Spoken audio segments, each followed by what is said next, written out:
Hello, this is the Let's Roll podcast with Jeff Thisted and Mike Linner, and today we're going to be interviewing Sam Mahdavi from Sam's Garage on 3 different TV networks now. He's got a radio program. You'll have to go over all this with us because there's a lot you got going on. And do you have any questions right off the top for Sam, Jeff? You can go. Well, yeah, I kind of do. Looking over your website, you guys will build anything for anyone, anytime, any place, anywhere. Because a lot of places, they specialize in the LS swaps, or they specialize in a coach-built hot rod, or they specialize in one thing or another. Do you guys specialize in anything, or just anything you want? Anything you want. Back in the day, we first specialized in Hondas, and we did from You Hondas. did? Okay. We started off with the Honda boom, big time Honda Civics, engine swaps in every bay. From that, we just built all sorts of imports. We didn't stick to one brand. Like you said, a lot of shops will stick to one brand, perfect it, and then they got that brand down.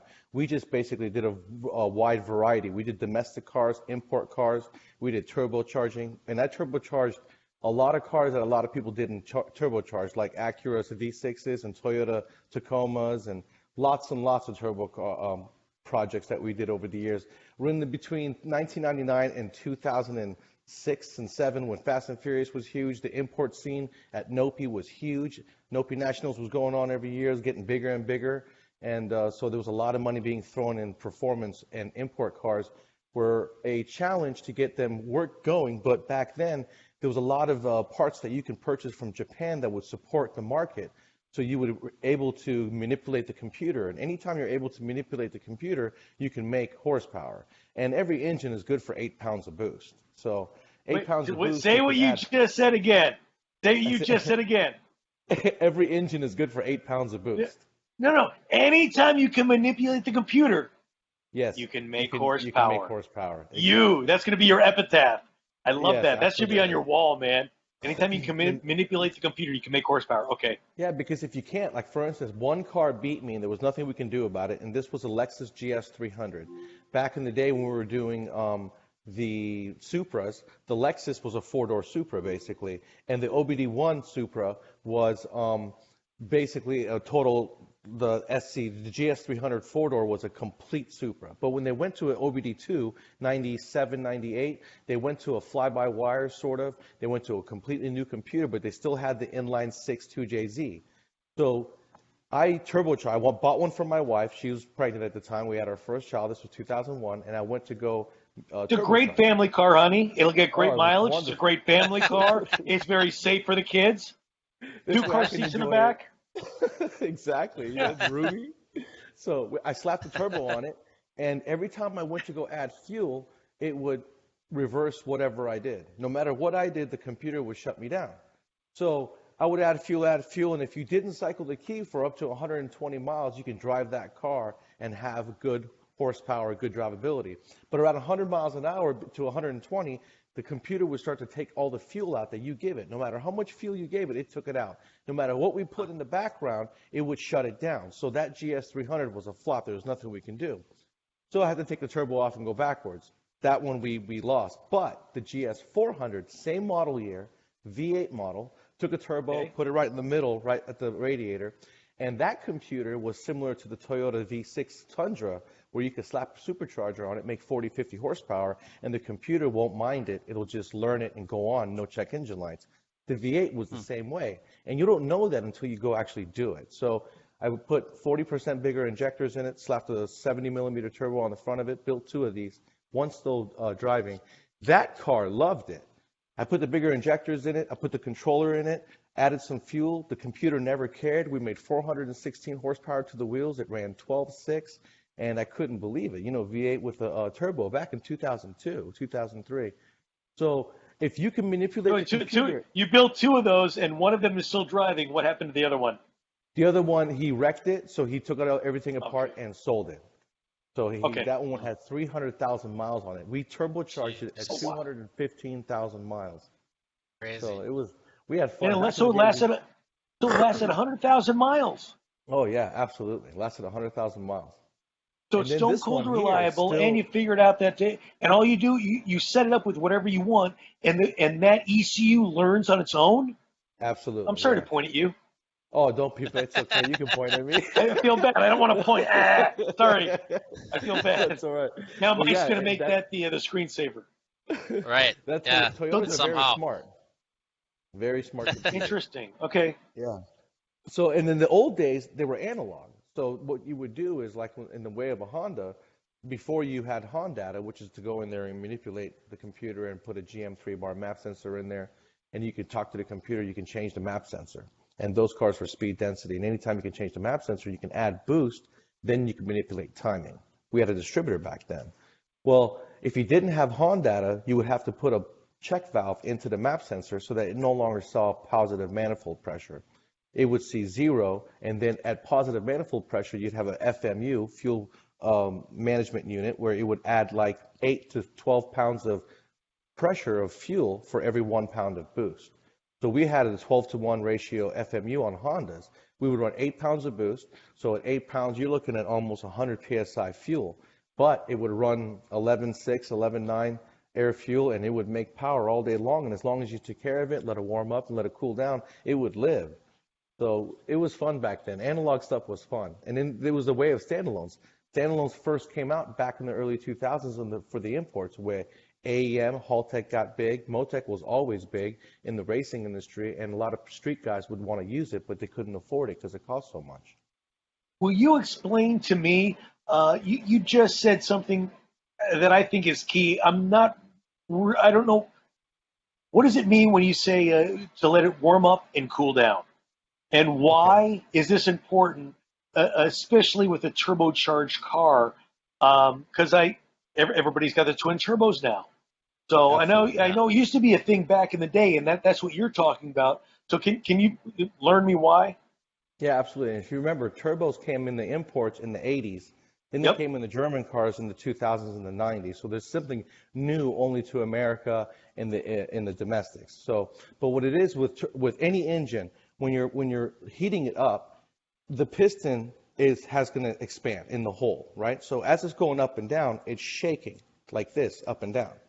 So when it warms up and it's just sitting at an idle 800 RPM, it's not a lot of strain on the piston. It's cool. Let it warm up. And then once it expands, when you put load on it, then the piston's fully expanded, and that minimizes the shake up and down, which keeps the walls of the cylinder from getting scratched. Okay, that's one big thing. The second thing is that the catalytic converter doesn't start working until 600 degrees.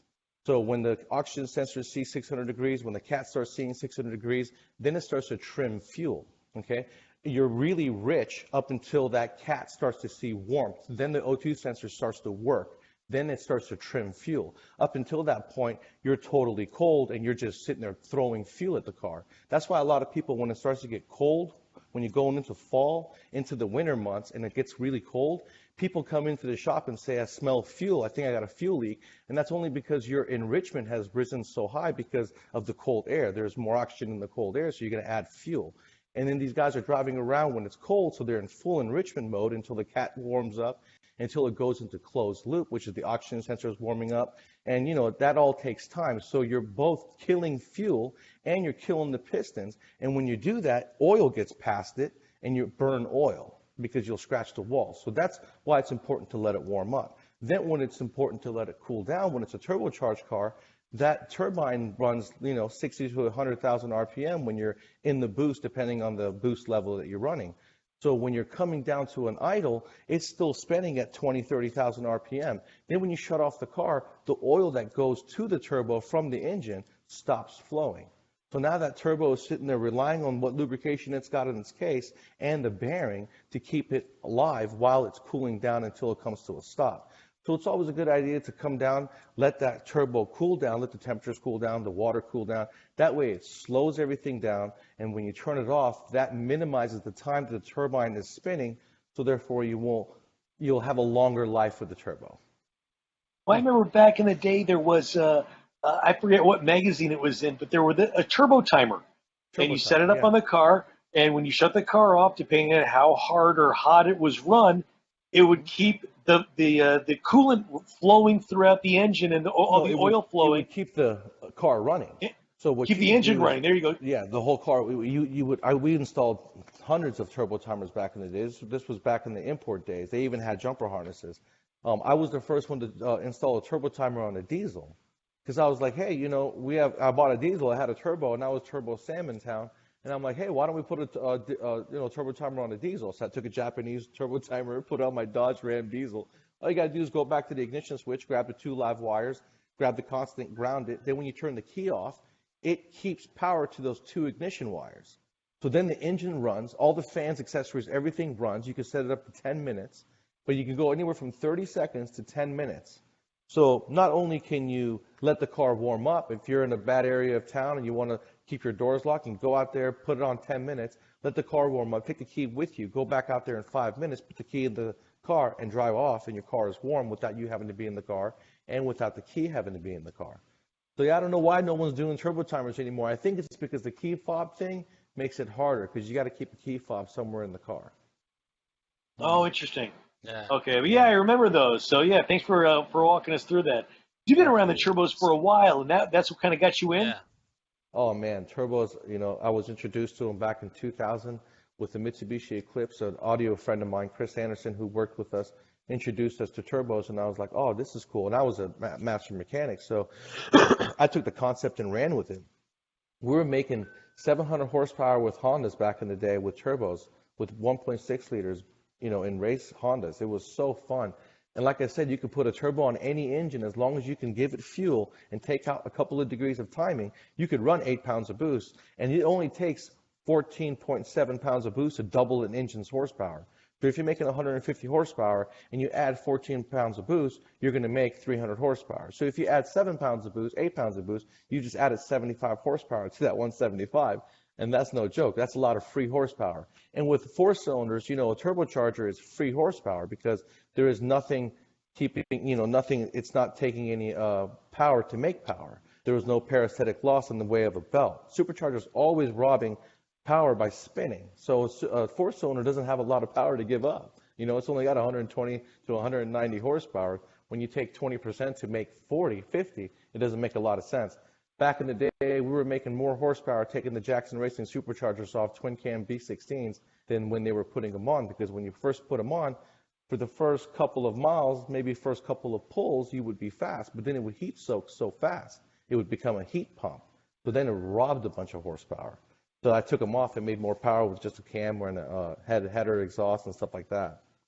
Pretty cool. It was so much fun back in the day. Was there a certain brand of turbo that you were using?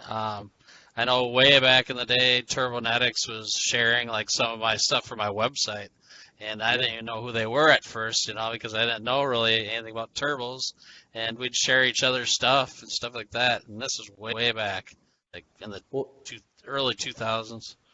Yeah, Reggie's still there. Reggie from Turbonetics, who was there from back in the 2000s, who I've been purchasing my turbos from all these years, is still there. And the reason why I use Turbonetics is they will give you a 1-year warranty no matter what you do to that turbo. You could destroy it. It could be your fault. And they're going to replace it, no questions asked, up to a year. Whereas no other company will do that. I've bought Garrett. I've bought Precision. Greddy is such an awesome turbo. They don't even need a warranty. Like Greddy turbo is made by Mitsubishi, old school Japanese stuff. And those turbos last so long, it's unbelievable. But then so does Turbonetics. But Turbonetics will spit a little bit of oil. So you'll have some pooling in the bottom of your intercooler once every 20,000 miles. It's a good idea to take everything apart and pour the oil out. Catch cannons are going to help in this case. But they're great turbochargers. It's a great company. They've been around forever. Reggie's been there forever. So it says a lot when you've been with the company. And they just bought Precision Turbo a couple years ago. Really? Okay. Yeah.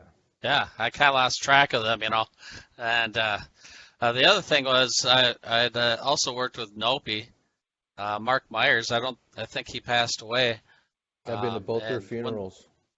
And then when they had joined with Hot Import Nights, so I was actually promoting their shows when that happened, and I was like number 2 promoter in the country. So just a little background then. But Mark Myers would huge. go down in the Palms at the craps table in his pajamas and throw down 10 grand and lose it in his pajamas. Yeah. It's like, dude, I'm like, dude, Mark, you're Mark. You can't be like this. Like, look at your brother Mike. Mike does such a good job representing the company and representing the sponsors. You're over here throwing Yeah. the money in your pajamas at the craps table at the Palms, and you're losing it at that. So, but Yeah. unfortunately, he passed away. He passed away like Yeah. 5 years ago. Right. Mike Myers passed away like 2 years ago. Um, Okay. so both the Nopi, kids are Yeah. gone, and that's such a shame because Nopi was so fun. We had so Uh-huh. much fun. Those hot important nights, going to Daytona, getting kicked out of Bristol. It was Oh, just jeez. off the chain. Like What it do you was mean the kicked Fast out and of Furious. Bristol? Oh, dude, they kicked Nopi, complete the whole Nopi entity out of Bristol. None of the people could be there. None of the sponsors could be there. None of the How do you what do spectators you could got to be there. do? What did you do to get kicked out of Bristol? Dude, I don't know what they did, but I wasn't there. It was all. See, I Oh, was they, the now guy who would burn they. out. First it See, I was was a we, Uh, racer. now it's See, they. I was yeah. a race car driver with sponsors, so we had to act somewhat professional. But all the guys Right. who were in the car show and spectating, if you remember, everybody would do burnouts all the time. If they could do a burnout Yeah. with their big loud four cylinders, they could, and they would, and they would get kicked out of every parking lot, every car show, everywhere. So in Bristol, they Yeah. must have run a big muck because I heard, and we all had to leave. I'm like, are you guys kidding me? We finished the show on Sunday. We were not allowed back.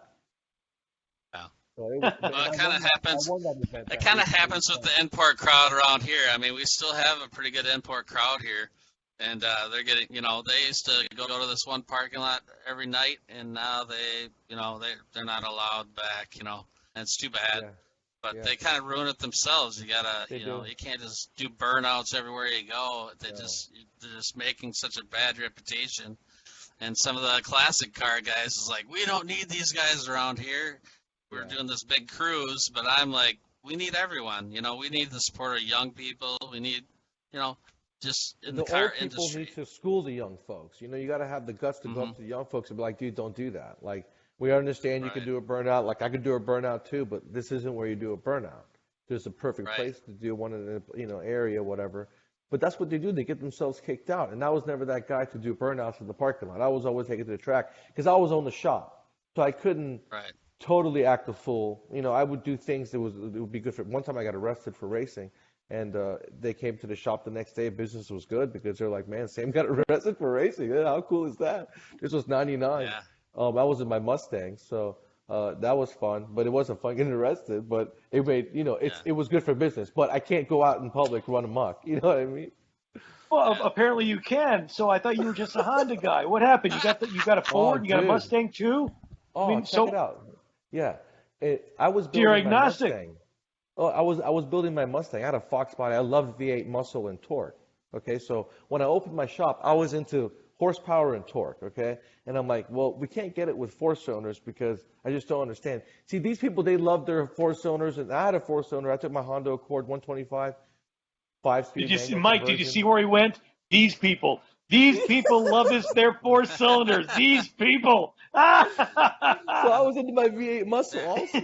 So I had built a 800 horsepower, 800 foot-pounds of torque Mustang, 383 Paxton blown, Navi 2000R. This thing made 650 to the wheels, right beside my Honda Accord, which made 225 at the crank. And that was cool. It was good for business because we had an import shop. But the speed came from the Mustang. I mean, like, that's why I have a Corvette now, and I have my import still. I have my Infiniti M35 lowered with all this stuff on it, but I still have my Corvette for real power, But I do have a Supra for horse. That's what I was gonna ask you. Do Look you at still this, have the what- Supra?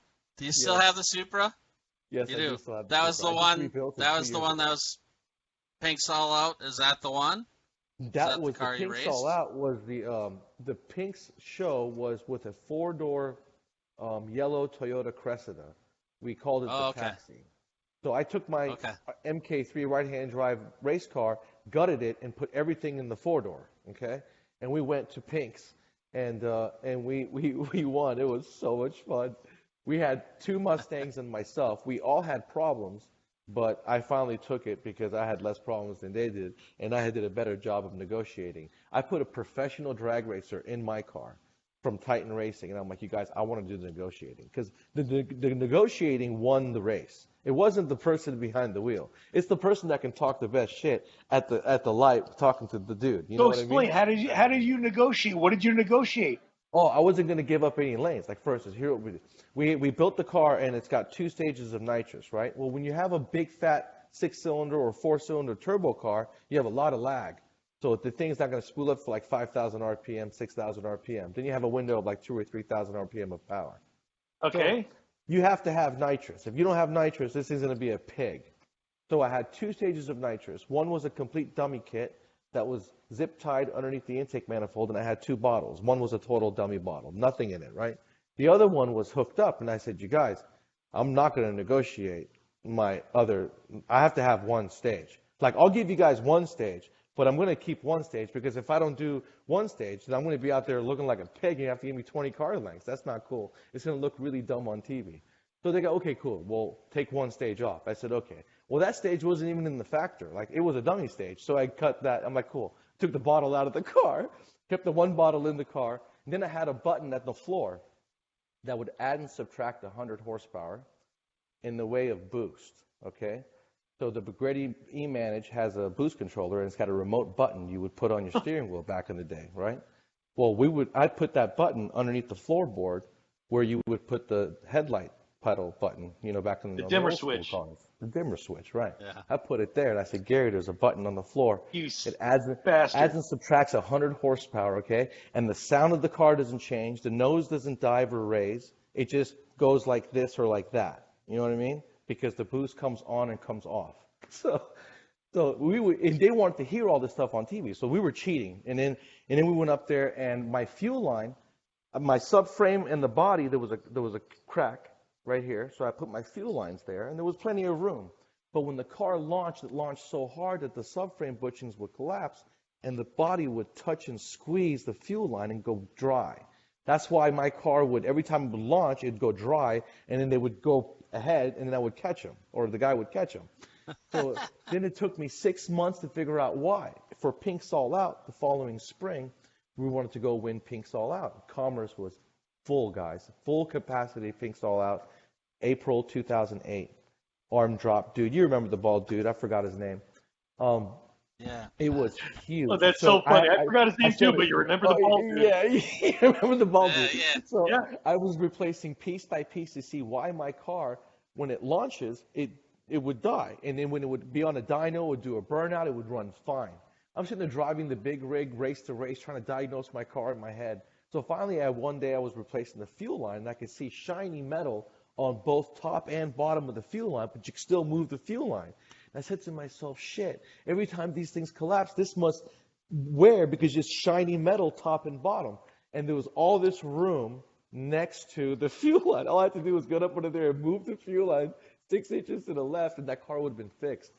So I fixed it, went to Pink's All Out. We didn't win Pink's All Out, but it was fun to go out and still beat the Mustangs because it was a by pick. Pink's All Out was by choice. You had to be picked to be in there. But we still beat the Mustang. So that Pink's Cressida 4-door taxi beat every Mustang it ever lined up next to. Oh my gosh. That's Oh, awesome. that's so fantastic. funny back in the day, man. Because it was all about imports versus domestics. And it was a big, huge pissing contest, dude. And here I had both. So, I was building both, and I could understand both sides. But it was just fun to build both. And that's why I did not want to ever be a specialist shop, because you wouldn't learn all the things that I would learn. I learned everything I know about Mitsubishi, Honda, Nissan, GM, Ford, what you could do and can't do to all of them. And then that way, it was all about reputation on the streets. It was like the 60s. So in the 90s and then early 2000s, whoever won on the streets, whoever's sticker was on that car, on Monday, they would come to that shop. And so, it was a big rival thing. There was like 5 or 6 shops opening up in between 99 and 2000. We were the first ones. And we're still the oldest ones. A lot of people have come and gone. And, but it was so fun to race each other through our customers on the streets. And so when the owner got arrested for racing, they thought that was the coolest thing ever. And they just came and spent more money. My brother got arrested at the front door in front of my father. Oh, no. He was in All right, what happened? Explain that. Oh, dude, he was in a red Subaru. And he comes in and he parks the car, and in behind him comes Lilburn police, and I'm like, "What'd you do, Arsh?" He goes, "Oh no, there was this WRX. He wanted to race with me, but I didn't race him." So there was a good half-mile strip before you came to the shop on a 5-lane highway where my shop was, okay? And so you could get easy 120 miles an hour from a standstill at the light before it. So him and this Subaru must have been racing, and Lilburn would always sit by our shop because he knew everybody would always come by, either rev it or go fast by the shop for forever, 20 years. And then comes in, cop comes up. My dad stayed in there. I'm standing there. And Arsh gets arrested at the front. I'm like, "What'd you do?" He goes, "Oh, I was racing." I'm like, "What did you say?" He asked me if I was racing, and I said, "Yes." I said, "Are you an idiot?" I said, "He wasn't there to see it. There was no one to see it. Say no. You don't know what you're talking about. You wouldn't have got arrested." So he takes him down to Gwinnett County, and I call his friend. His friend is an FBI agent. He was FBI agent. He used to work for Gwinnett County. I said, "Hey, David, Arsh just got arrested for racing a WRX." He goes down to Gwinnett County, takes him out of the cop car, into his car, brings him home. And then he comes up 2 hours later, comes to me. I'm like, "What do you think? Do I get a thank you for that?" Because my brother would bail me out of jail if I got arrested. It wasn't one time. And so I did that for him in return. And I thought it was cool because you spend at least 10 hours in Gwinnett County being arrested, even if it's for racing. You're in there 10 hours. Worst 10 hours of your life. Yeah. What do you think? Well, I guess it's good to have an FBI agent for a friend. Yeah, there you go. Not right now. But now, yeah, now don't they? Is it in California they confiscate your car and crush it or sell it, or what are they doing? Really changed. Jeff probably knows more, but it's gotten so terrible.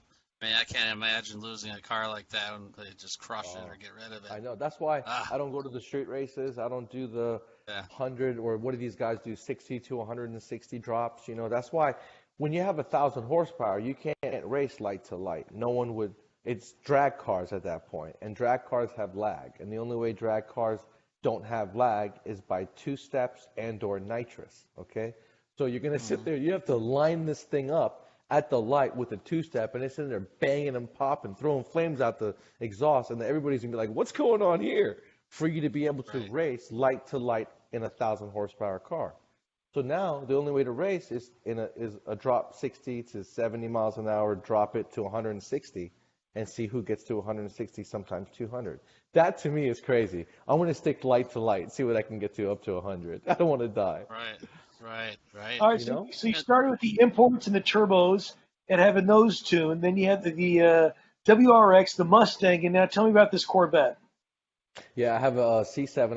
I build a lot of GM stuff. I'm a master at HP tuners, GM tuning, camshafts, upgrades, boosted Silverados. I've done a lot of GM stuff. Right above us right now is a 67 Chevelle that I'm doing a 454 with a big fat cam and an EFI on it, and 5-speed and everything. So this is going to be awesome. But what kind of EFI? C7, a Holly. I use Holly on everything. Terminator? A Holly Terminator on this one is a sniper. Oh, it is? Because I want it to look old school. Yeah.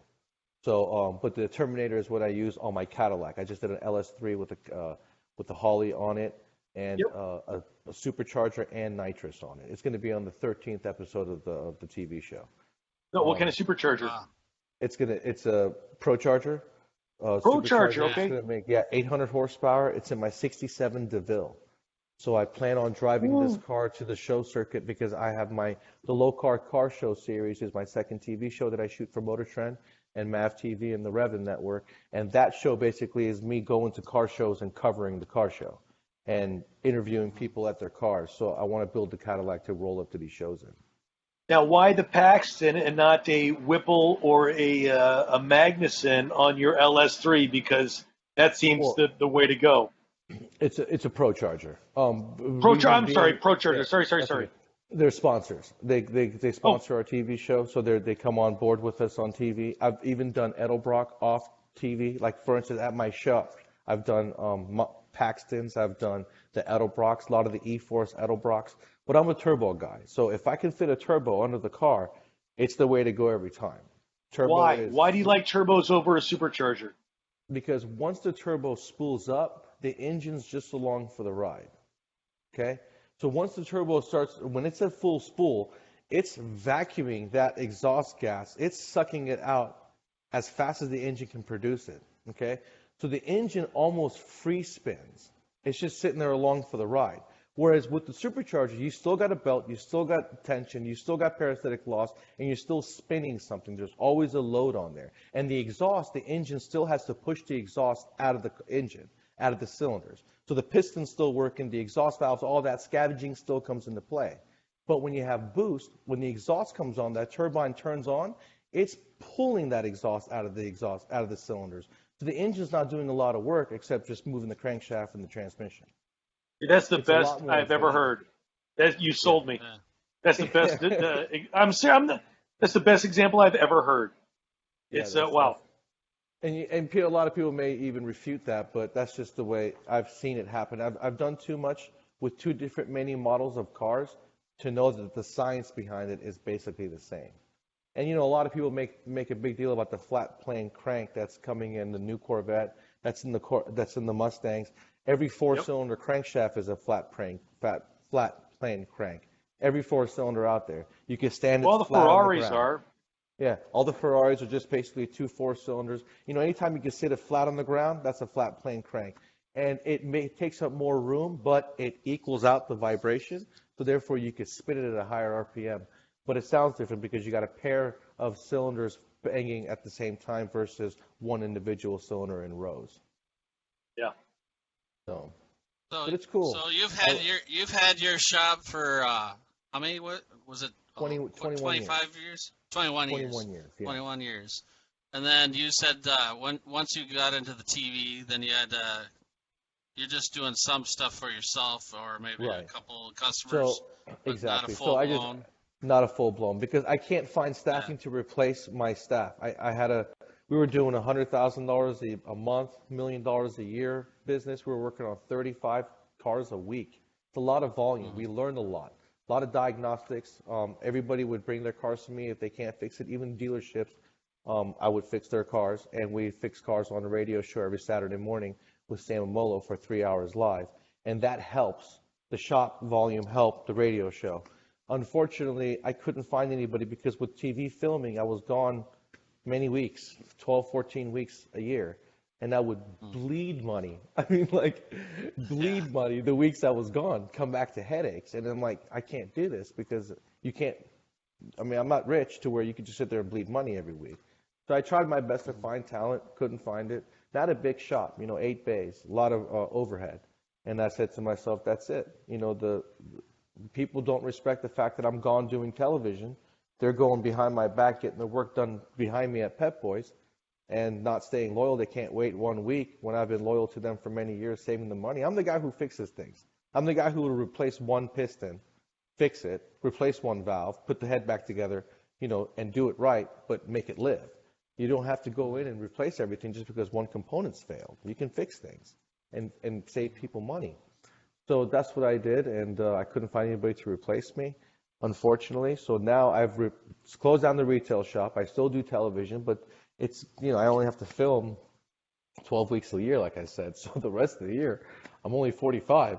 I want to do some stuff. So I've got a friend's Jeep outside. I just did a bunch of work to it. Cooling system replacement. I got the Chevelle. I'm doing a 454. I got a 75 Scout outside. I'm doing a transmission rebuild on it. And the guy wants fuel injection. What kind of engine's in the Scout? It's a 345, AMC. He wants a 350 small block, but I'm why? Okay. Yeah. It's a Scout. If you've got one, you need two because you need the other one for parts. They're the Yes, worst. that's exactly right. Exactly. I had a Scout when I was a kid, the orange Scout. It was, this they is look orange. cool, but, I love it. The creamsicle. Yeah, people love it. Yeah, people love it. Exactly. White top, orange, and bright. Yes, I love it. So that's the kind of work I do just to keep me, I got to stay fresh because I am a certified master tech, and I have to get my certificates renewed every 4 years. So I got to stay fresh and relevant. And this way I get my, I stay busy. And I still keep the business open. Phone number stays open. The website's getting renewed, and I still am relevant. Did the radio show start before the TV show, or was the TV show first and then radio? No, it was radio first. I did do a Okay. couple of episodes as guest appearances with Two Guys Garage and Sam Amolo with Brian Fuller back in 2008. I was uh, Mm. I was brought on for because Sam was going to retire, and Sam wanted to have me take his place, so I went and auditioned for him. Didn't get it. Thank you. Um, I'm glad I didn't because everything fell into place better with Sam's Garage. See, Sam's plan was this the whole time. Me and Sam met 20 years ago, actually 22 years ago, when I was opening my shop in fall of '98. My brother and I went to, because my brother and I opened my shop. My brother and I went to Napa Convention Center at the Land Motor Speedway, and Sam Amolo was in a booth. And back then, Sam Amolo was on TV with Shade Tree Mechanic and all that. And Bob Vila was on TV doing, Sears and all that. So my wife sees Sam Amolo, and they look the same. And he goes, "There's Bob Vila." I'm like, "Oh, that's cool. Let's go see him." So I go up there. I'm like, "Oh, this is Sam Amolo from Shade Tree Mechanic." So I went up to him and I said, "Hey, I'm Sam. I'm opening up my shop." He gave me some pointers and he said, "Hey, do this, do that." And we went off on our way. Then the shop opens up in '99. We were at a local car show because the car show scene was huge between '99 and 2009. Huge. Everywhere there was a car show. Like there used to be with the domestic stuff back in the day, 80s and 90s, the domestic guys would show up to a parking lot every month and have a car show. Import guys did it between '99 and 2009. So we met at a car show. I just built a CRX that we saw each other again. I built a CRX with an Acura NSX engine in the trunk because we had done so many. We had done like 200, 300 Honda engine swaps, and we were like bored. We're like, let's do something crazy. So we took a Honda CRX, cut the trunk out, took an Acura NSX complete drivetrain, subframe, everything, put it up under there, made it work, made it run with all Honda components. Like I used a Honda clutch pedal in the front. I used a Honda Accord shift linkage. I used the shift linkage from a Prelude, the shifter box, cut it in half, turned it upside down. My shifter was 1, 2, 3, 4, 5 reverse. So the shift box was 180. Okay, so when you went into the racetrack and you raced, it was completely 180, and you'd have to tell yourself to shift that way. And but that was fun. 2002, we made it run. But we met again in 2001 and 2000, and we kept in touch. And he always said, "Sam, one day you never know. One day you never know." So in 2009, his partner passed away, Dave McBride, both on the TV show. They were co-hosts, and he was his co-host on the radio show. And Sam also was filming, and so he would be gone certain Saturdays. This radio show is 25 years old. It goes on every Saturday. So he didn't want to have a best of show every time he was gone because sponsors don't like that. So he calls me up and says, "Hey, Sam, listen to the radio show. What do you think? What do you want to be you want to be a co-host?" I'm like, "Cool, yeah, let's do it." I knew that was my way of, getting my foot in the door. Whatever door that may be, it's going to get my foot in the door. So Right. I do it, and I do it pro bono. I do it for free. I go every Saturday to a radio station, old radio station in Madison, Georgia, in the middle of nowhere. I enjoy my ride. It's an hour and a half one way, hour and a half back, and I turn off the cell phone. I listen to music, and I go do 3 hours of radio. I learn things. A lot of people learn things. People call back and say, "Thank you, that fixed it." Makes you feel good. Then Sam Amolo, he went from Crank and Chrome to Two Guys Garage and on to Sam's Garage. And then one day he was getting tired and wants to retire. So he said, "Sam, come on set." And that was it. I went on set, hung out with him. Then we did a together season 2. Then season 3, I was on my own. And now season 5, the producer is my ex-mechanic who worked with me 12 years building all those imports and being the pimp that he was back in the day with the Nopi stuff. Every time there was a girl in a bikini, he would stop and take a picture with her, no matter if he was with his girl, his mother, his grandmother, didn't matter. He would take a picture with the girls. And he would post them like, "Hey, man, what about Nancy? What about your girlfriend?" "Oh, who dare? She doesn't see it, whatever." I'm like, okay. Oh, But jeez. he's a car guy, so he's my new producer. In season 5, he's been really, shining. He's done a really good job with season 5. He's also producing the Low Car Show, and that show had never had a host before, so this is our first year doing it together as a host, and he's doing a lot of good things. So this is just the beginning, and I've been very, very fortunate to have had Sam Molo in my corner, and we still do it every weekend. Talked to him just 2 hours ago, and we do it every weekend still on the radio, and he's a great mentor. Very, very fortunate to have him. Does your producer still stop every time he sees a car girl and get a picture? He had to be told by the executive producer in Las Vegas, "You better not." Oh, really? That's Yeah, funny. because that was his first SEMA show, and I was like Yeah. saying, I said, Oh, "You remember wait, Nopi?" that was his first SEMA show? Yes, yes. Yeah. So he's been through all the Nopi shows and all the import stuff, but SEMA was something that you had to reach to go do. I mean, that was a very special thing to get into SEMA. Yeah. So that was, I'm like saying, this is your first SEMA. I'm like, there is way more girls there than they are at Nopi. But if you guys notice, I don't know if you guys go to SEMA every year, but the girl thing has really reduced at SEMA. Yeah. Oh, wait. The Yeah. last the last 5 or 10 years, it's really reduced. Yeah. Back when Nopi was going on, they had more Yeah. girls at SEMA than Nopi had at the Nationals. So I told Sang, I said, I man, you can't gotta watch imagine yourself. that. Bush is not gonna like it if you go around taking pictures with all these women. But he did. He took They some pictures with them. He just didn't let the executive producers see. they'd Good for send me him. pictures, the Nopi girls, and I get the Hot Import Night girls. They'd send me all their pictures to share it all on social media. Yeah. Back then. So Man, remember Hot Import Nights Girly is Girl still Racing? Remember Hot Girly Girl Import Racing? Nights is still going on. It is really. They were gonna have a show here this year, but who knows now? I don't, and I know the guy. He's got a Supra himself. Just got one this year, and he was gonna be in charge of it. But then he just moved to Arizona, so he said he'll come back to run it. But I'm like, well, just stay in touch with me. But now, who knows if that's gonna happen? So Man, I those have were had some some big shows from. Yeah, I can't tell they used to you be huge. how much the racers hated the Nopi chicks. Not because of the way Uh, they looked. Don't get me wrong. Um, they would win $10,000 purses, whereas my purse, if I won first place in Turbo Street, was 500. Okay, yeah, and then the purse for the most expensive drag car, pro street, whatever, $100,000 cars was like 5,000. And the girls are over there getting 10,000 and 8,000 and 6,000, and they're like yeah, pissed off. But that was a big thing for Nopi. That was a big yeah, thing. sure. I remember all the Uh, pictures. I'm like, yeah, they're I, good-looking women. I'll tell you that. yeah, I can't believe both the brothers are dead. Both the brothers Yeah, from I mean, Mike got into a car accident around 2000 and maybe 12, maybe yeah, 11. He got into a car accident and his brain went like half. It went hmm crazy. He was running into tables and running into cars. He would just run into stuff and not see it there. And then he'd turn around, not know who you are, and then he'd be fine one Oh minute. boy. That's what Yeah, I think eventually killed him. Sounds like yeah. Mike at So he That sounds like Mike at SEMA. what? I wasn't running into things. I just couldn't even walk.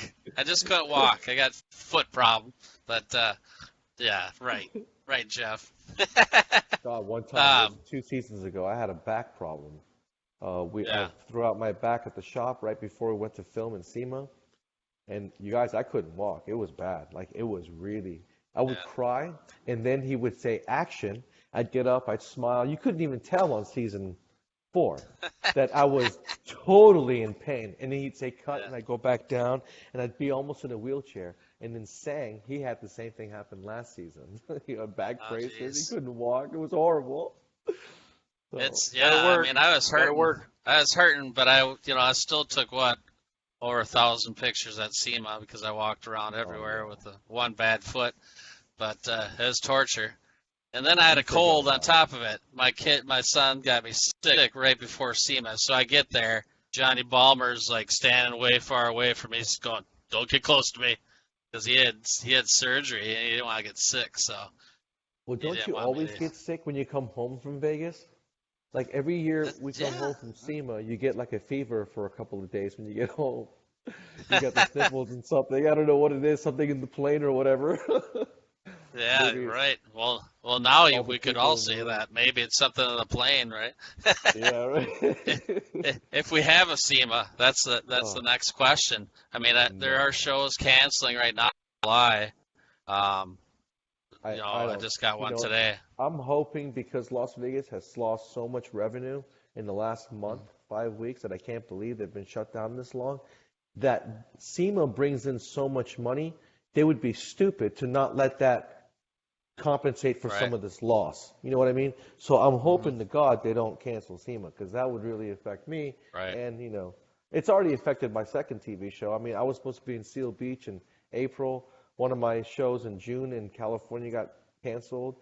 A lot of them got postponed. We'll be filming late, so at least there's Hmm. still filming going on, but we're waiting for the car shows to see. So far, all of our car shows are still on. Seal Beach got postponed to October. One stayed canceled. That's the Brothers Truck Show in California because California is just too regulated. But the rest of them are Right. still on. They're just postponed. What's Yeah, the it's too Seal Beach later in the show? season. It's an OPGI car show, the OPGI Okay. warehouse.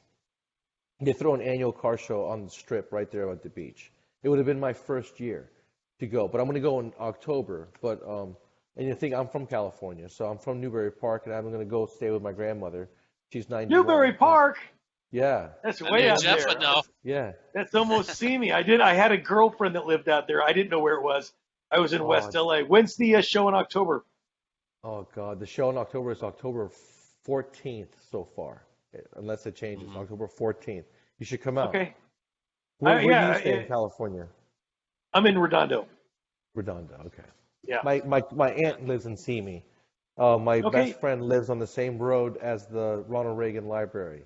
He's opening Okay. up a brewery at the corner of Madera and another street.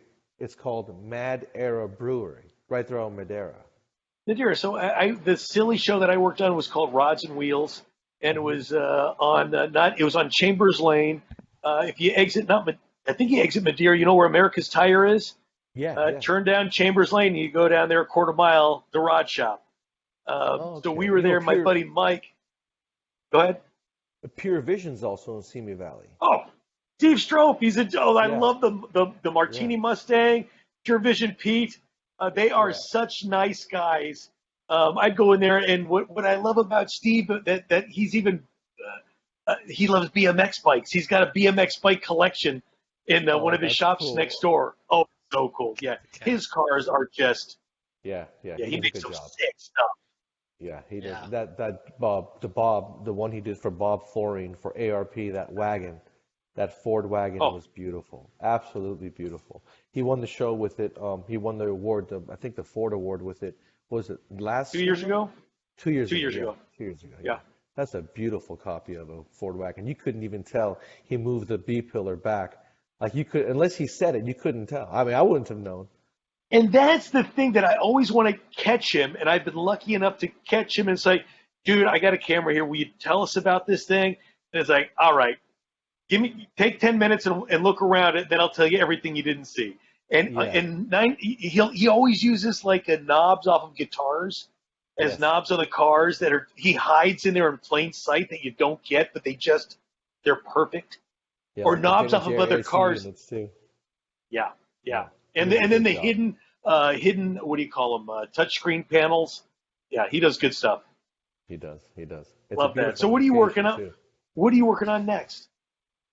I've got a Toyota Supra out there that I'll be finishing up for a customer that I'll be cranking up in about 2 weeks. We have to rebuild the seat tracks. I can't tell you how many parts. Like, who would have thought Toyota Supras would be so big? We threw away so many Toyota Supra parts, and here they are now, Wow. priceless cars, and we disrespected them so much. We disrespected them like we did Honda Civics back in the day. Well, It was they make crazy. so Yeah. much power so easy. I know in Yeah, the yeah, Power Tour for the past few years, a Supra has won they have a dyno contest every day, and then yes. who makes the most horsepower out of all days combined? And it's been a Supra for a while. They're Yeah. nasty things. It's crazy. I know. A lot of lag though. You need a lot of nitrous. But I'll be doing a camshaft in a Camaro. I just finished a camshaft in a GTO. I've got my Cadillac to take apart to give back to the body shop to finish up. And then I've got the Scout I got to finish up. And then I've got a 300ZX, a 1993 300ZX twin Oh, turbo. The engine's sitting right there. I built the engine fully forged. And this thing's got a Nismo OEM metal wide body kit like we used to do back in the day. See, back in the day, if you guys remember the 90s, the Nopi thing, the imports, people went broke spending money on the body kits. and flushing them into the cars and making their cars just look the way they did with the paint and the body work. They would go broke. And if you had an OEM metal kit, like for a Toyota TRD or Supra or this Z, you were a pimp. It was expensive. It was all metal. So this one, he was able to find old school, old stock, got it from Japan. It's in the body shop. It's going to be done here in the next month. I'll get it in end of May, 1st of June, and I'll be putting that back together for him. It's got a flushed engine bay, no wires, and fully built motor. I want to keep it OEM computer, make 800 horsepower on OEM. I can make 1,000 on standalone, but then you lose drivability. You know, when you can chip the OEM computer and you use all the factory sensors, that car will crank under any temperature, under any barometric pressure, under any altitude. It'll always fire up and run like it should. Whereas when you have a standalone and you got someone like me tuning it, we could only assume so many variables. And then you start to turn sensors off in the computer, like the barometric pressure sensor, which is a very important sensor. And then the car loses drivability. And if you guys know, we're 95% in partial throttle mode. Only 5% are reacting a fool, right? So that 95%, you want the car to run like a car. It gets pissed off and you're going around, back and forth, or you're overheating, or you're making noise, or you smell like gas, It's no fun. So I try to build a practical car. Yeah. Well, I like how you said, guys like me. We like guys like me doing it. Well, I got to include myself. I am one of those guys, Right? Yeah. I love cars. I love making horsepower. I love figuring them out. I love to see what makes them tick, what makes them break, how to fix them. And you should be able to do anything to a car, both rear end, transmission. I could do manual transmission. I'll admit I'll never done an automatic transmission. Too much going on in an automatic transmission that would screw up. Not enough time. We have too much volume in our shop to go through an automatic transmission.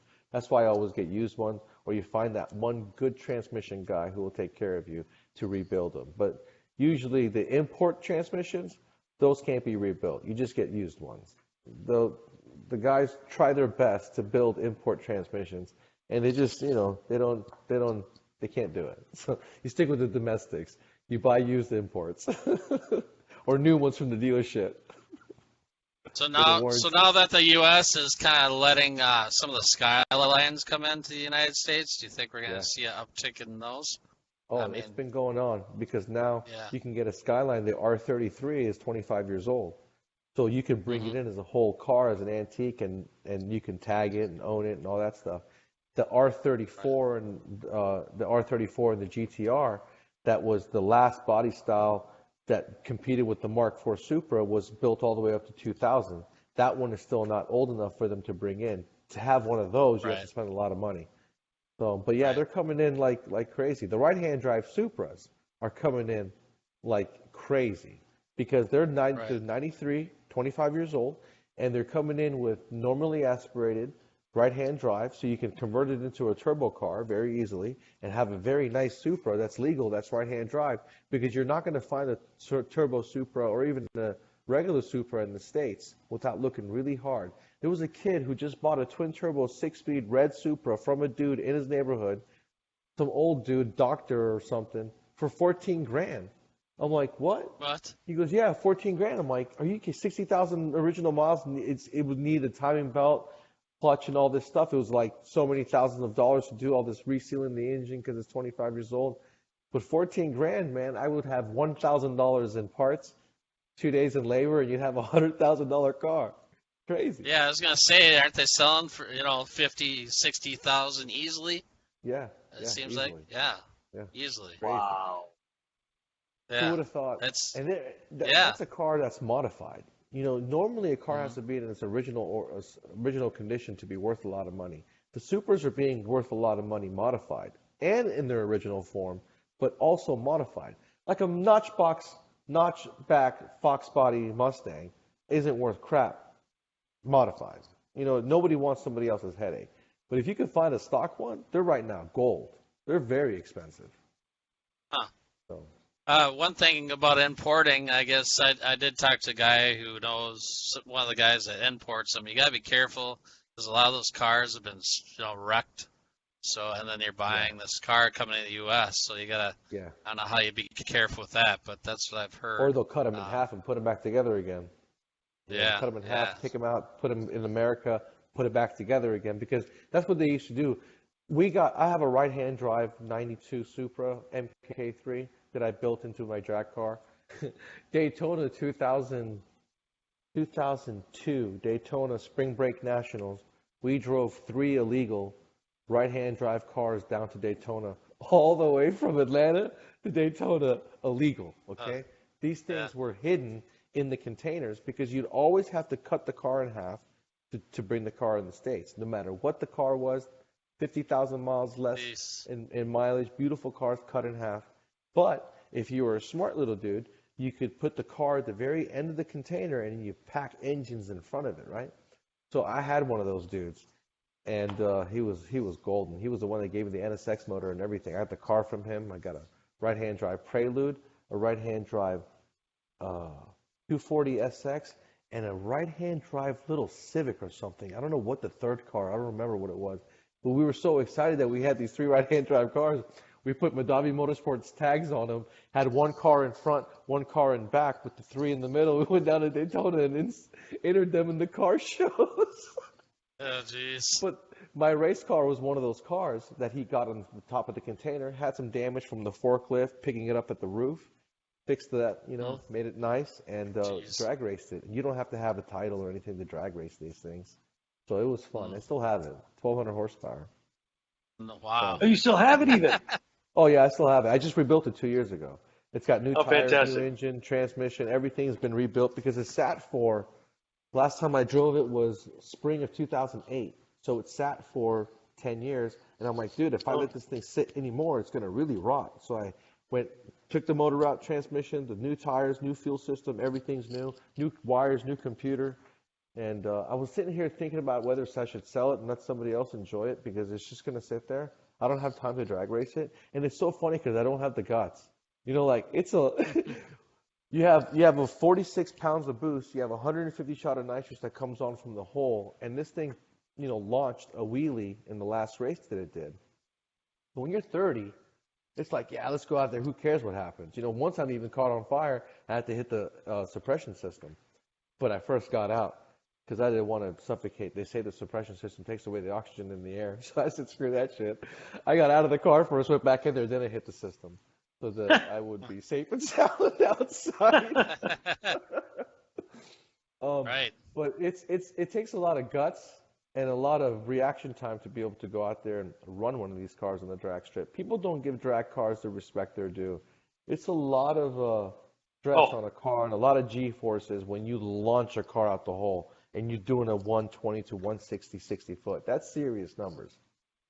All right, Right. you said a lot of G forces. This not apples and oranges, but you've heard of Larry Dixon, Mm-hmm. 3-time NHRA top fuel champion. He's got this thing called 2-time, and the NHRA outlawed him. It's got 25 more inches. It's one of his top fuel dragsters, but it's got a compartment in the back for somebody to sit in. And I was at the Summer Nationals, and I see the car, and I'm on camera, and it's like, oh, let's look at this thing. Oh, look, let's look at the back. And I start laughing. He's got a steering wheel in the back. And oh, it's very funny. I think, ha ha ha. And then after we cut, he says, Jeff, you want to know why there's a steering wheel? Like, yeah, what's the deal? Because he's not steering the car. He shows me a video of the last person he took in the car, and the guy said, "No, I'm all good. I don't need a steering wheel." So Larry does the burnout. It's all good. And when he makes the hit, the guy's hands are like that for the 4-second pass. Can't control his hands. So it's like, that's the reason the wheel is there, is to hold on to your, but I mean, it's a violent ride. The G-forces are, yeah. But it's so much fun, man. So much fun. Oh, There's nothing like, because the whole time you're driving the drag car, it's on the brink of blowing up. And it's like a torch going all the way down. And that right there it's exciting in itself. But it's fun. Drag racing is very fun. Road racing is fun in its own right, but drag racing is also very fun. What is your a daily driver? My daily driver is an Infiniti hybrid MH35. It's a 2012 hybrid, and this thing has headers, intake, big fat brakes, and it's a hybrid. Okay, now check this out. See, a hybrid is like a power adder. Okay, if you were to take a V6 370Z 3.7 and you turbocharge it or supercharge, you add 100 horsepower, right? Well, with a hybrid, it's the same thing. You're adding gobs of torque in the way of an electric motor. And as long as your battery is charged up, you've got full power. No different than when your intercooler is cold or the bottle is charged up in your nitrous system, okay? So kids these days, if they want something that's really fast, hybrids are really fast. Like this thing puts down 320 horsepower to the wheels, makes 400 horsepower, and it dusts everything out the hole to 120. Like, because it's got so much torque, because the electric motor is nothing but torque. So it gets you to the RPM band. Immediately, yeah. So it gets you to the RPM band, then the horsepower takes over, and it's on from there. It's fast. As long as the batteries are charged up, it's fast. So it's been fun. I built it for a customer, and the customer came back to me and said, Sam, I want to sell my car for half the money of the parts that were in the car, okay? Because we took 21s on this car, full suspension. You're not supposed to be able to do anything to a hybrid. So we took all the M37 stuff off the 37 and put it on a 35. And big brakes and everything, front bumper. It's a beautiful car. And he came back and sold to me for a crackhead price. And I'm like, done. Are you kidding me? Like, we're talking half the price of just the parts, no labor, not even including the car. So I got the car. That's my daily. I've got an IS300 2002 that I'm going to be turbocharging. I'm going to show folks on TV season 6 how to turbocharge their IS300, how they can make them a little super killer at their house, very minimal money, because those things are cheap now, and that's a 5-speed. So the computer, for some reason, the 5-speed computer doesn't kick you out like the automatic computer does. But then I have my Corvette, and I have an Excursion and truck and some other stuff. Total of some 11 cars I drive here and there. I don't like new cars because they're all gadgety and weird and variable valve timing, and cars are becoming obnoxious. You know what I mean? Like the C8. The C8 to me, I have a C7 Grand Sport, a 7-speed. I have to have a clutch. I just have to have a stick shift and a clutch. That's just me. Even though the automatics shift fast. Oh my God! You stole my line. I was just gonna talk shit. I was just gonna say that, but the automatic's faster. Yeah, the automatic's faster. Okay, but when you listen to it go down the road and you hear ba ba ba ba, that's just, to me, I don't like it. I wanted to hear it looks like the guy can drive. You remember you used to have to hit the gear, bark third. That was fun. It sounds fun. You could hear it. It just sounds like a car. I'm proud of Mustang for keeping a 6-speed. But then you go to the C8, and the C8's got a Camaro rear end, complete Camaro rear end that's bigger than the front end. And then when you open the door, it's got this piece that protrudes out of the door that's part of the vent. That's part of the door. And then when you open the door, it's got this protrusion. And it's like, wow, you have to better design that, because if you walk by and you have a purse in your hand, that purse is going to snag against this little wing that's coming off the door. And it just looks weird when the door is open. It looks cool when the door is closed, but it looks weird when the door is open. I think the front end looks really good, except the back end is total Camaro. It's more Camaro than the C7. And it's wider than the front, which is weird. But the fact that the automatic is in there and you have no stick shift, just cars are losing their character. Yeah. Well, I remember Jay Leno saying years ago, it's like Ferraris, you can't get a manual with them anymore. They're all paddles. Oh. And when I forget, it's like he didn't get the Ferrari, but he got the Carrera GT, because I want to road through my gears. It's like they may be faster around the track, but I still like the feeling of the mechanical feeling of shifting myself instead of just hitting a button or hitting a switch and having it happen. I like that feeling. And you drive better because you're learning to drive with one hand. And you're more connected. Controlling that car with one hand versus two hands. Your positioning is different. It's just you're more into the car when you're shifting gears. You get to totally control the RPM band, the power band. It's just so nice. Now, those automatic manuals that don't override you, like my Infiniti, will let you blow up your car if you wanted. And in the Ferraris, they've got manuals with paddle shifters, so basically electronic forks, but they're manuals. So they just don't have it. It's like a big rig, it's just, but you still got bam, bam, bam going down the road. There's still only 2 pedals. Yeah, there's still only 2 pedals. I want to hear the shit. And it's like, if you go to the Tremec booth, any of the Tremec booths at SEMA or whatever, and on the Hot Rod Power Tour, I want one of these for my living room. One of their cutaway shifters, because they just snickety-snick into gear, and it's just, to watch them, the gears intertwine, and it's just a thing of beauty. Yeah, it really is. It is beautiful. I'm proud of Mustang, and I'm proud of, even Dodge. They still have manuals in their Mopars and their SRTs. Hopefully they won't get away from it. But when you have an automatic, there's too much control from the computer. And I do a lot of GM tuning. You can control the transmission. The 10-speed, they've kicked us out. Now you have to unlock the transmission for the 10-speed to be able to tune it.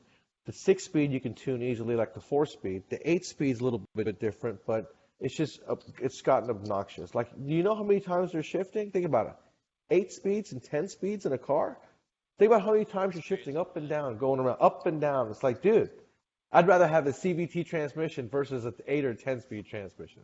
Just interesting. Normal golf cart, you know what I mean, sound. Yeah. Remember the day of the Power Glide? Oh, dude, for sure. And when you think about, when you drive those older cars, like I get in my Excursion, and then it's a 4-speed, and it does such a well. No, it's a 5-speed. It does so well. All those old 4-speeds and 5-speeds shift so well. Why add 5 more gears? And the reason they're doing it is to keep the engine in the efficiency range of the RPM. EPA. All the time. EPA, exactly. Yep. So, takes the Well, the fun out. question is, did Ford ruin the Mustang with electric Mustang? Yeah, and it's an SUV. It's not only an electric Mustang, but it's grown a lot. I don't understand why they'd use the same name, because there's so many people that drive Mustangs that just can't stand it, and they're just like, why? So, I know. yeah. They should have. I got a something picture else like a Bronco, because they're copying the Blazer. Blazer came out. It's got like a Camaro front end on it, and this thing's got a Mustang front end on it. And look at the new trucks. Like, look how obnoxious the trucks are getting. Like, there's no more bumpers on cars. Even the trucks lost their bumpers. Like, you can't step on a front bumper of a car because there's no bumper anymore. Everything's a front face.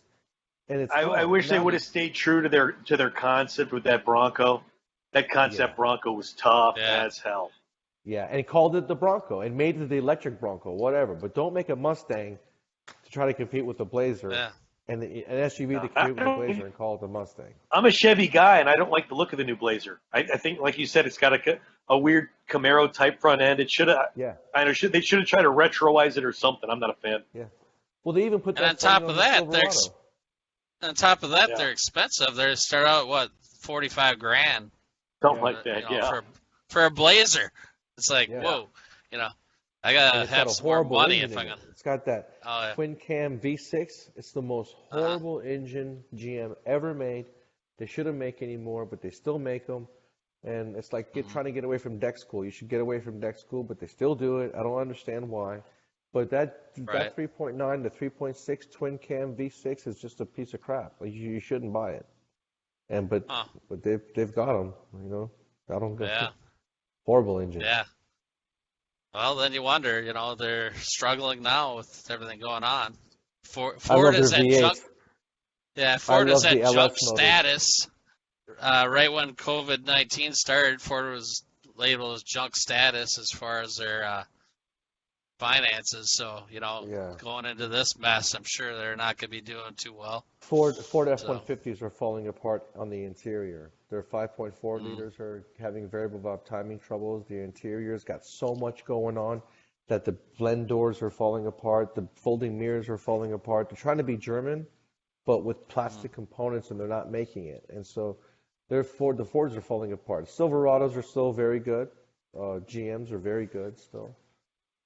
Did you hear that? That this week Ferrari surpassed General Motors in market capitalization. Yeah. Ferrari sells 10,000 cars a year and has a bigger market cap than General Motors. Wow! Come on. Isn't it? That's Yeah. crazy, dude. That's Crazy. crazy. Yeah. Well, they're I don't know probably why they're think going of the in the direction markup. that they're going. Oh, there's the definitely a markup, but I mean, it's one of the biggest, the most well-known brands on the planet. But for a niche boutique manufacturer of 10,000 cars to surpass the biggest car manufacturer on the planet in market cap don't Yeah. make no sense. Yeah, you're right. Absolutely. Yeah. Yeah, that's true. Yeah. Going Interesting. crazy. One thing I sat in, like that Toyota Tacoma, and the interior and that thing to me was really nice. And then I sat at Ford. I'm like, why are they so plain? I mean, big difference to me. And comfortable. Toyota is very nice. Toyota has always been Yeah. very nice. The Tacoma is the #1 reselling truck. The second one's being a Jeep Wrangler. Toyota Tacoma and 4Runners hold their value, and Tundras better than any truck out there. It's amazing. Yeah. They've always done a Well. good job on the interiors as well, but Ford, a lot of gizmos and gadgets in the interior. They've got everything you could want. It's just it's not lasting, and so you have to spend a lot of money on the maintenance of the interior of your car, which, in my opinion, is bull. You should not have to spend money on the interior. You should have to spend money on, bless you, on the suspension, the brakes, and everything else, but not on the interior. The interior should hold up, Right. and that's one thing you have to give to the imports. The imports interiors hold up more than any German and any domestic car ever will. So, imports, Japanese cars, they've got it down when it comes to interior fit and finish for longevity reasons. I will give a caveat to Ford. The Raptor is the V8 Raptor, even the the V6 Raptor is it is a thing. It makes me proud to be an American. That thing is That is nice. Very legit. nice truck. Yeah. Absolutely. Right, The V6 is very nice. It's a twin turbo. Yeah. It sucks. It sucks that such a big girthy truck can't have a girthy sound. I mean, you know me, I love turbos. You can make a lot of power with a V6 twin turbo. It's the same engine that's in the Ford GT. Okay, so it's cool in its own right, but it sounds stupid in a Raptor. It's not a V8. Yeah. Yeah, it's not a V8. Right. That's just All right. And they are supremely capable trucks. So I give them a lot of credit. Absolutely. It's just the air blend door goes wrong, the mirrors break, and the the seat heaters go bad. Oh boy. Yeah, we don't know that. All right. Well, thanks. I think we should wrap it up. Thanks for joining us. It was a good time. It was very interesting. Always a pleasure. It was fun. Yeah. We had a good time doing it. Do you got anything else, Jeff, for them? Any other questions? So it's Sam's Garage TV on Instagram. Yes. MahdaviMotorsports.com is where they can find you. And same hashtag, MAHDAVI Motorsports. Use the hashtag, checkthemout.com, and Sam's Garage TV. Absolutely. Right, dude, it's been a real pleasure. Thank you so much. Your new Make sure season to check just out- started.